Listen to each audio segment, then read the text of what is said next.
Most men today could not last a week doing what American workers did every single day in 1943 without thinking twice about it. Not the hard parts, the routine parts, the invisible architecture of daily life that kept people functional, grounded, and mentally intact under pressure that would send most modern adults to a therapist. These are the 15 routines nobody talks about anymore, because talking about them would make too many people uncomfortable about what they stopped doing. Number 15. Sharpening something every single morning. Before the shift began, before the first task was touched, the tool was sharpened.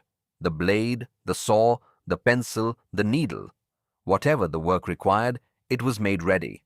This was not a pre-work ritual invented by productivity consultants.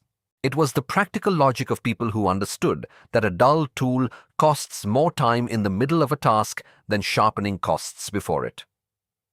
A 1942 War Production Board efficiency study found that workers in defense manufacturing plants who maintained personal tool preparation routines produced 23% fewer errors per shift than those who began work without preparation.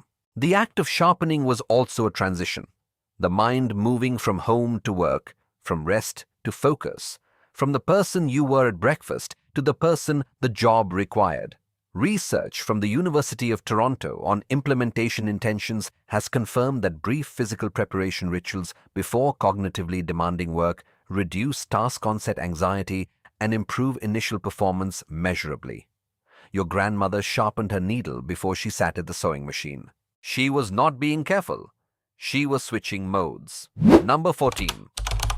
Eating lunch away from the workstation, without exception. In 1943, the lunch break was a boundary, not a suggestion. Workers left the floor, left the desk, left the machine, physically removed themselves from the work environment for 30 minutes, regardless of production pressure. Eating at the station was considered a sign of poor discipline, not dedication. A 1941 industrial psychology study of Detroit manufacturing workers found that those who took full physical lunch breaks away from their workstations returned to afternoon work with measurably higher accuracy and sustained attention than those who ate at their posts. The modern lunch at the desk norm, which positions eating while working as a mark of commitment, reverses the logic entirely. Research from the University of Illinois published in 2011 confirmed that brief complete detachment from a task environment during sustained work periods prevents the habituation effect that causes performance to decline steadily through the afternoon. Your grandfather left the floor at noon, not because the foreman required it, because experienced workers knew the afternoon belonged to the man who rested at lunch. Number 13. Walking home with the day's problems and leaving them at the door. The walk home from work was not transition time. It was processing time. The problems of the shift were turned over during the walk, examined, filed, and by the time the door opened, they had been given their place. Not resolved necessarily, placed. The home was a different jurisdiction. A 1943 occupational health survey of war industry workers found that men and women who reported a clear psychological boundary between work and home had significantly lower rates of chronic fatigue and stress-related illness than those who carried work concerns into the household. Research on psychological detachment from work, studied extensively by Dr. Sabine Sonnentag of the University of Mannheim, has established that the inability to mentally disengage from work during non-work time is among the strongest predictors of burnout, sleep disruption, and long-term health decline. The walk home was the mechanism. It had nothing to do with distance. It had everything to do with intention. Number 12. Keeping a personal ledger of what was owed and what was owing. Every working adult in 1943 knew their numbers, not approximately. Precisely, what they earned, what they spent, what they owed, what was owed to them. A small notebook, a pencil, a column that balanced. Financial opacity, not knowing where the money went, was considered a form of negligence in working communities where the margin between stability and disaster was measured in single weeks of wages. A 1942 household economics study found that 74% of American working families maintained written financial records updated at least weekly. Research published in the Journal of Economic Psychology in 2018 found that manual financial tracking, writing expenditures by hand rather than using digital tools, reduces impulsive spending by 31% and significantly increases what researchers call financial self-efficacy, the conviction that one's financial situation is within one's own control. Your grandmother's notebook was not a budget, it was a form of sovereignty. Number 11. Fixing the small thing before it became a large thing. The loose bolt was tightened before it fell out. The fraying hem was stitched before it tore. The small crack in the window frame was sealed before winter made it a problem. American workers in 1943 operated on a maintenance logic that has been systematically replaced by a replacement logic. If it breaks, buy a new one. A 1941 Home Economics Extension report from the U.S. Department of Agriculture found that households practicing preventive maintenance on tools, clothing, and household infrastructure spent an average of 34% less annually on repairs and replacement than those who addressed problems only after failure. Research on maintenance behavior and psychological well-being from the University of British Columbia found that people who address small problems proactively report significantly higher sense of control, lower background anxiety, and greater self-efficacy than those who defer maintenance until crisis. The small thing fixed today is not just a small thing. It is evidence that you are paying attention. Number 10. Reading the newspaper completely, not scanning it.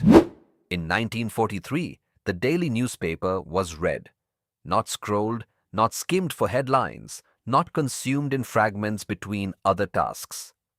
Read, beginning to end or close to it, with attention given to stories that had no immediate personal relevance.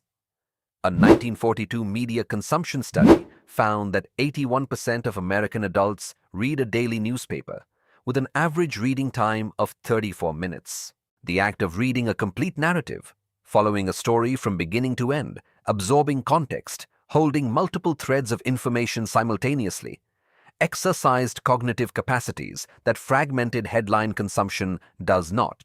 Research on deep reading from Dr. Marianne Wolfe of UCLA, whose work on the reading brain is foundational in cognitive neuroscience, has established that sustained linear reading develops empathy, critical analysis, and inferential reasoning in ways that fragmented information consumption cannot replicate. Your grandfather read the whole paper. He was not just informed. He was practicing thinking. Here is where these routines stop being about efficiency and start being about something the modern world has no replacement for. Number 9. Sitting on the porch after dinner, doing nothing in particular. After dinner, before bed, there was porch time. Not scheduled, not structured, not productive. Neighbors passed. Conversations happened or didn't. Children played within sight. The day decompressed at its own pace. A 1943 community behavior study of working-class neighborhoods in Cincinnati found that households with regular evening porch or stoop time reported significantly higher neighborhood cohesion, lower rates of interpersonal conflict, and greater mutual aid during hardship than those without it. Research on unstructured social time from the University of Michigan has found that informal neighbor contact, the kind that happens accidentally in shared outdoor spaces, builds the social infrastructure that formal community events cannot replicate.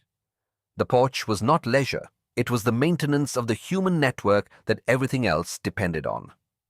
Number 8. Writing letters by hand to people who were far away. In 1943, the letter was the only connection to people at distance. Soldiers overseas, family in other states, friends who had moved for war work. They existed only through paper and ink.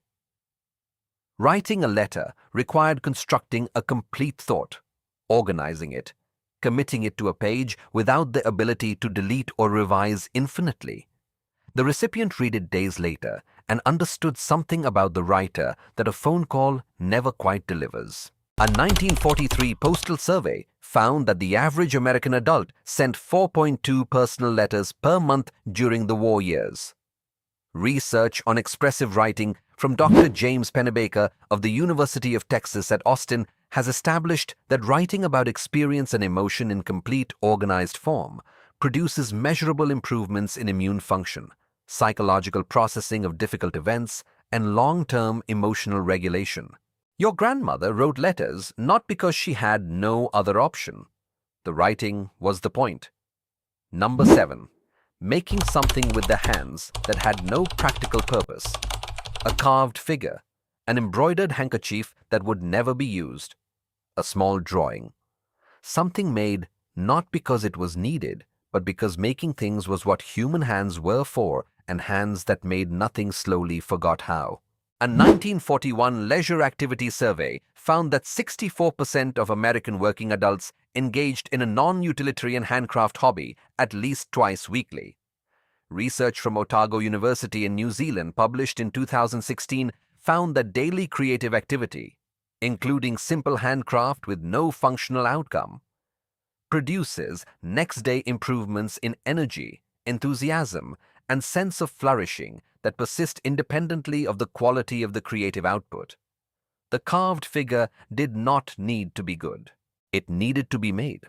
Your grandfather understood something about the relationship between making things and feeling human that no amount of consuming things has ever replaced. Number 6. Acknowledging every person who served them, by name and with thanks. The waitress at the counter, the man who delivered the milk, the woman at the post office window. They were acknowledged, looked at, thanked specifically, called by name when the name was known. Not as a practice, not as a technique, as the basic minimum standard of treating a person as a person. A 1942 workplace morale study of war industry workers found that feeling personally acknowledged by colleagues and supervisors was cited more frequently than wages as the primary factor in sustained motivation and loyalty. Research from Wharton on workplace recognition has found that specific personal acknowledgement, naming the person and the specific contribution, produces greater motivation and commitment than any incentive-based recognition system. Your grandmother knew the name of everyone who served her. She was not being charming. She was being accurate about the value of the person in front of her. Number 5. Going to bed at the same time as their household. Bedtime in 1943 was a household event, not an individual one. The family went to bed together, not necessarily at the same minute, but within the same hour, as part of the same closing of the day. The house going quiet was a collective signal, not a personal one. A 1942 household behavior study found that 86% of American working families reported consistent household-wide sleep timing, everyone retiring within a 45-minute window of each other. Research on social zeitgebers, the social cues that regulate biological rhythms, has established that shared sleep timing within households produces more consistent circadian regulation than individual sleep schedules, with measurable benefits for sleep quality, morning alertness, and daytime mood.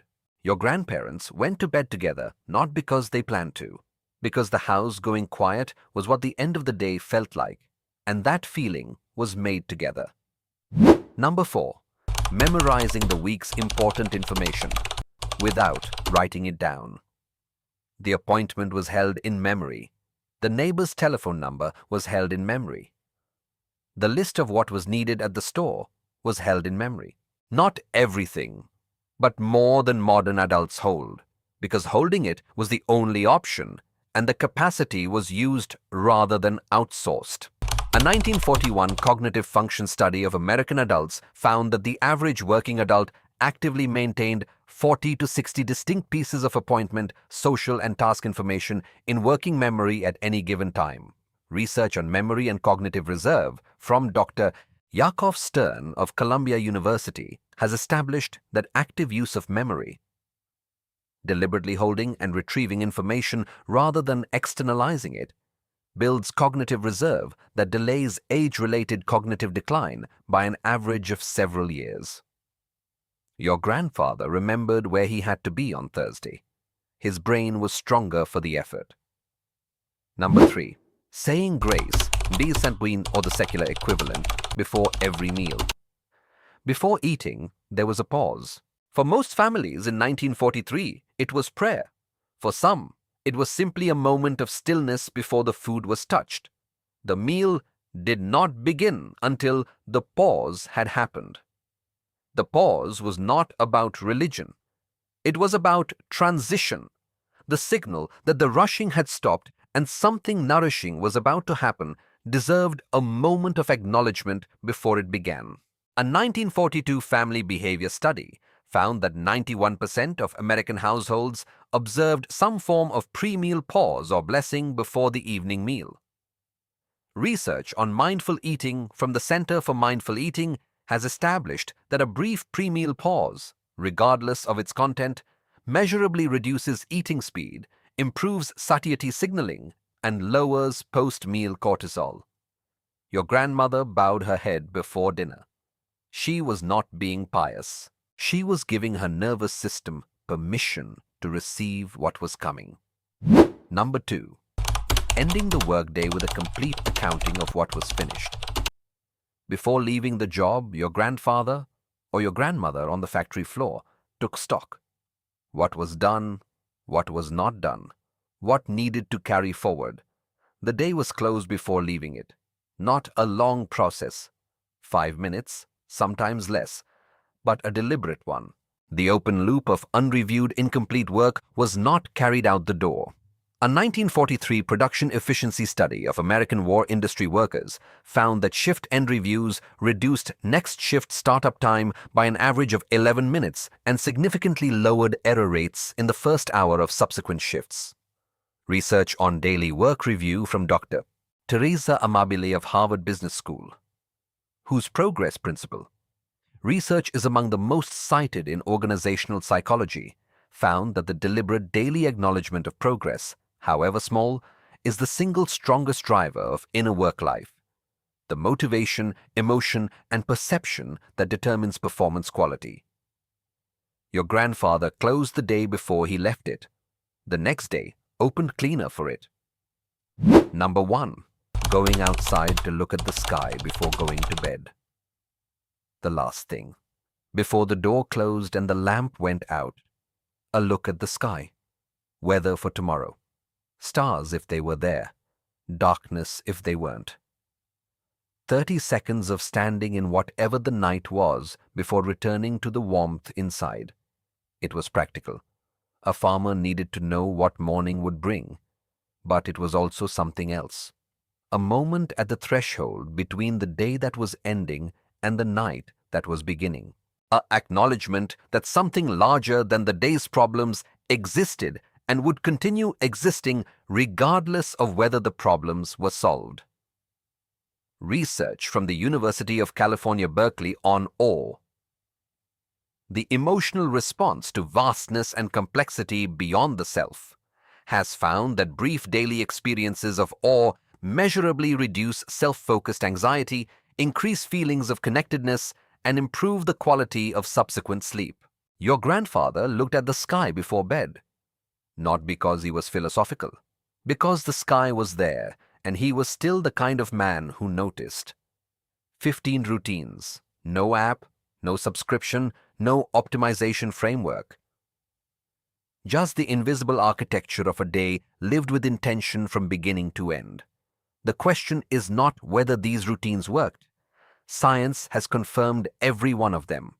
The question is what you replace them with and whether the replacement has been worth it. Tell me in the comments, which one of these did someone in your family still practice? I guarantee at least one person in your bloodline closed the day before leaving it and looked at the sky before going to bed. They never called it a routine. They called it a day.